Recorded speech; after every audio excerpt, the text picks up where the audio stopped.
estates. Obviously, any estate strategy needs to be based around a clinical strategy. So we're focused on clinical strategy, and now we're starting to focus on, well, what will our estates, what will our infrastructure look like? So you can see there, we are predicting that our overall number of inpatient beds will decrease, but our number of day case beds will increase, as you would expect with changes and advances in technology. Our theatre numbers will stay roughly equivalent, and we will be able to use our space more efficiently as we will have modern facilities. So the total space that we will need will go down a little, and some of the land that we'll be able to realise will be invested in the redevelopment of our major sites. Luxury flats. So it's one thing about having a plan, the next thing is how you implement that plan. And there are a number of enabling strategies that we will need to continue to work on to bring this strategy to reality. Obviously, engagement with our community is essential in terms of implementing any clinical strategy.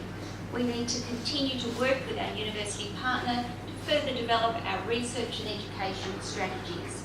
Talked a little bit about ICT. The IT strategy will continue to evolve over our sites. We've just implemented patient administration system. The next step for us is implementing clinical documentation, electronic prescribing, and then going to a paperless medical record. Talked about the estates. We've had a lot of feedback from our patients around transport between our sites. We need to do further work on that, and we need to do further work about the sorts of models of care that our staff will need to be delivering in the future. To implement this strategy, we will be setting up a clinical transformation office that will really drive the implementation of the clinical strategy. And we'll be launching that clinical transformation office in the autumn.